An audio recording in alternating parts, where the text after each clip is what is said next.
year they've then upped it up. So is it maybe with the new structure, with fifth place being a playoff place and that sort of stuff, that a new direction is being taken? And do you think the signings that have been made are going to contribute towards that? Garbutt and Linnett, the standout ones, Kinehorse as well. Yeah, without the jeopardy of the middle eights, definitely. I think that's seen a change of tact in recruitment for many clubs, especially Rovers, with not holding any sort of quarter spots or maybe money back for that June-July time where they're looking to add a few more additions, which they did obviously in Craig Hall and Ben Crooks coming into the club, which they did really well in keeping Rovers up. I think the signings that they've made are really going to add some beef to the team. Jimmy Kinehorse, obviously in the centres, is one that really intrigues me because he struggled to cement a place at Leeds, but whenever I've seen him live, he's a handful. He certainly was against Rovers in round 2. He scored a hat trick, I think, and that's when really stepped up and kind of made people take notice of him, really. Definitely. All the Leeds fans I've spoken to didn't want him to leave, so that tells you enough, doesn't it, really? Yeah, I mean, he seems a popular figure, and for him to not have featured much during his time at Leeds, or at least stop start, really, and the fans rate him. It says a lot about him. I think he'll command a centre spot definitely at Rovers, but there's plenty of competition there still. Linnett obviously is one of those. Played nearly 200 NRL games at centre. Whether he'll move to the back row still is a bit up in the air. I think Tim Sheens is kind of looking at that at the minute and kind of assessing where that leaves Linnett. He's 29 years old. He's still quite young, but he's maybe built more for a second row rather than a centre. They've still got Junior Vavai who impressed. He's signed another 2 years. Like I say, there's Ben Crooks as well, so there's plenty of competitions there, particularly in the centres. You mentioned Mitch Garbutt there. He's a quality addition for me. I'd be surprised to see if there wasn't other clubs chasing him. When Leeds made it clear that it wasn't in their plans. Another popular player to leave Leeds, and it seems as though the players leaving Leeds all come to OK. I've seen Danny Maguire over the years, obviously. Plenty of others as well have followed Kinehorse. You must be wiping your brow though that the Ablett deal didn't come off at least. Say that again, sorry. Wiping your brow that Carl Ablett didn't come off. yeah. It was a bit of an intriguing one to see that one. It wasn't one that really kind of excited us. If he can be like that, but he's stayed on at Leeds and good luck to him. I think he's going to end his career there certainly. But yeah, the signings that have come in, 5 up to now. Kane Linnett he's yet to join the team in training, but when he arrives, I think mid-December, he'll already add some experience into the team, which is needed along this 29 game season, which is up and coming really fast. Yeah, I agree. I think there's definitely a squad upgrade there. An off-field departure that adds to the Leeds links that we've talked about, but that may or may not come as a surprise maybe, is Jamie Peacock leaving his role as head of rugby. So can you explain to us maybe how his time will be viewed in Hull and how that move came around, and do you think also it's been a catalyst towards this squad clear out? I think a lot of fans maybe have looked unfairly and reflected unfairly on Peacock's time at Rovers. He wasn't really a prominent figure in the last 12 to 18 months, but that's due to Tim Sheens arriving. I think that was a big factor in Peacock's role diminishing over the last 18 months because Jamie Peacock, when he came in to help Chris Chester out initially, and I know Chester was relieved of his duties a month into the campaign, he added some sort of fresh eyes, if you want, and Rovers really, I think, took their eyes off the ball, particularly in 2014, maybe 2015, another reached Wembley, but in terms of recruitment and what the discipline of the club, I think Peacock helped instill some or renew that discipline in there, and certainly attracted a lot of players to the club for 2017. He still had a hand in that, and obviously Tim Sheens coming in took many duties off of Peacock. I think you can reflect on it as a success, but I think it was time for Peacock to depart and go out to pastures new. I think he's got plenty of other things going on. England team manager, for example, in the winter. He's got so many fingers in different pies, if you like. So it'll be a success wherever he goes. But I think the time was right for a mutual kind of agreement to come and for him to depart the club. But I'm sure he'll be. Everybody at the club gave him his best wishes, and we'll like to see him succeed in whatever he does. Yeah, obviously, one of the roles he took part in was recruitment, but that stepped back over the last 18 months as he became more part-time with that. That leads me on to my other outstanding question for you about what's going on this off-season, though, Gareth, is where are Hull KR still looking to recruit? Is it half-back and hooker that are the key areas? I think so, yeah. I mean, you look at the signs that have come in. Props, obviously, you've got Garbutt, Ryan Lannan from Salford. You've got centres in Carnos, Lynette, as well. So there's plenty of players already in the key positions there. But the one that really is standing out is the halfback for me.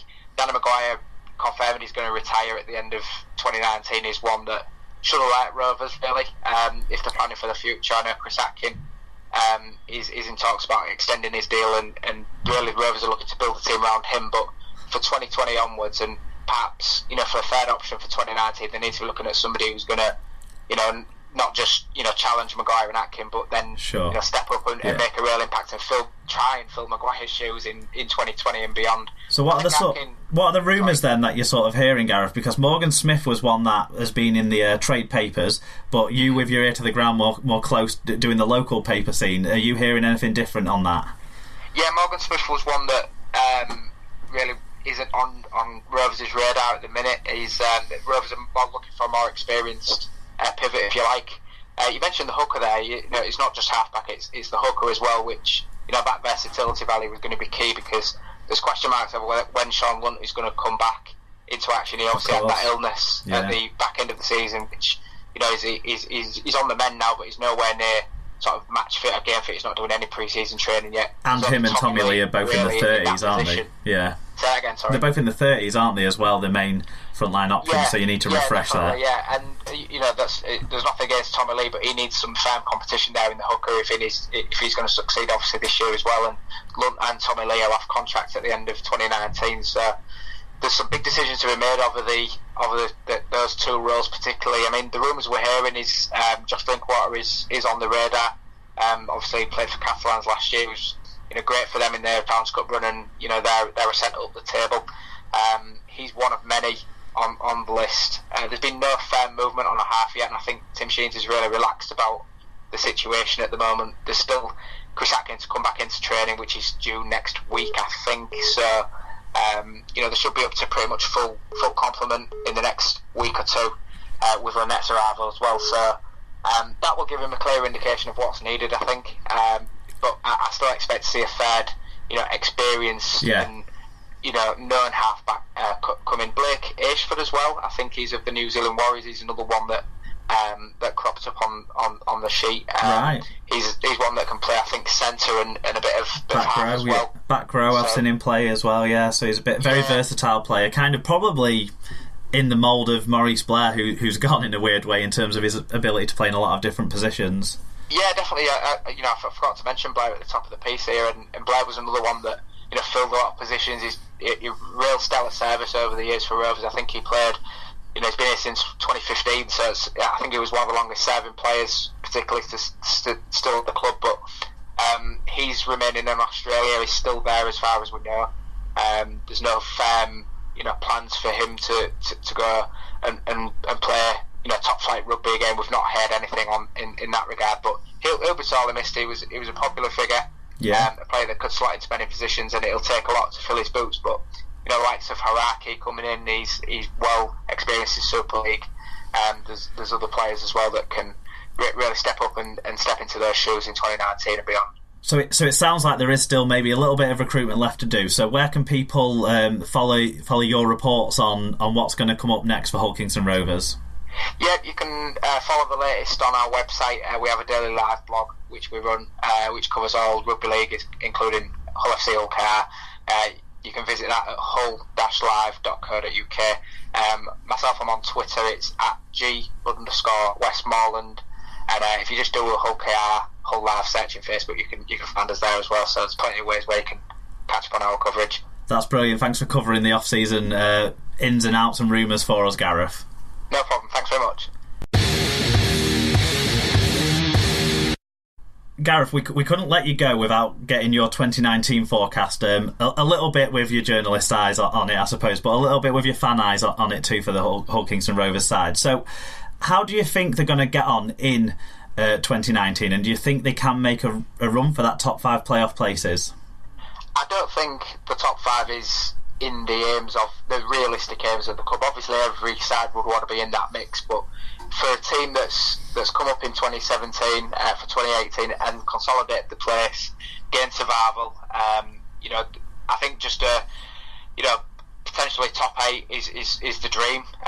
Steady climbs is probably the way I would like to put it. I think, like I said, the additions that they've made can really move the club forward. There's plenty of experience there that have played in these sort of grand final Challenge Cup scenarios, and that will help the team moving forward. But I think Rovers fans can expect or should be realistic about where the team will finish next year. I think 8th place would be a real achievement. I think they're too good enough to be dragged into some sort of a relegation fight, and I know that only the bottom side is relegated this year. I do think the squad, is too good for that. So I think from a fan's point of view, top 8 would be very happy with that, and I think the team itself, just looking to make some strides, and I think 8th upwards would be a real achievement. Yeah, a May name finish above the Black and Whites. You try to catch me out here, right? It's a bit controversial. No, I think with Hull, I think just touching on them, they had a shocking run of injuries in the last few months of the year, and it's no coincidence that they fell down to, I think, 8th, or 7th or 8th that they finished in the end. So with a full 13 on the field, they're a match for anybody, but that derby game first up is going to be really tasty, and just to see if FC can really bounce back from that run of losses, which must have heavily dented the confidence. It'll be interesting to see how they've reinvigorated themselves for next year, and I'm looking forward to the derbies next year for sure. Yeah, that's a very exciting way to kick off the season, and something to look forward to over this cold winter that we're slipping into now. So thanks for joining us, Gareth, on this Super League pod edition for Hull Kingston Rovers. No problem, thanks for having us. Right, Tom, we've got you back in now for the back end of the show to give a little bit of a look ahead to 2019. So, touching just on 2018 for a second, Hull KR put out one of the oldest lineups on average in 2018. They've signed a couple of more experienced players this year, but do you think, on balance, that they've got the squad right this year, the balance of the squad right, or is there too much resting still on the over 30s? People like Maguire, Tompkins, Lunt, Scruton, all sort of littered throughout the side. I think if those players can stay fit, yeah, it's right, but I do think we've got the depth as well to cover whoever goes down, which is going to be inevitable with players of that age. Yeah. Probably the only players we haven't at the minute is half back for Danny Maguire, but I'm hoping we do something about that soon. well, me and Gareth talked about a couple of the rumours about that'll come in there, so there is something to keep your eye on, definitely from a Rovers point of view. Yeah, so the balance of the squad, maybe you do think, other than the half-back position, is kind of there. So what sort of impact do you expect from the new signings? Who are you most looking forward to seeing red and white in 2019 of these new players? It's probably the two ex-Leeds guys, Kinehorse and Mitch Garbutt. I think Garbutt's probably one of the best signings we've had in a couple of years. Yeah, it's exactly what we've needed. You keep him fit and he makes meters. He averages 150 metres a game, doesn't he? So you think that's kind of what you've been missing, a forward who can really churn up the yards? I wouldn't say missing, but having more of them is going to help any team, isn't it? That's a fine point. What about the signing that you brought in from the NRL, Kane Linnett, the centre/second rower that's come over? Yeah, he seems to be a direct replacement for Maurice Blair, plus probably without the kicking game.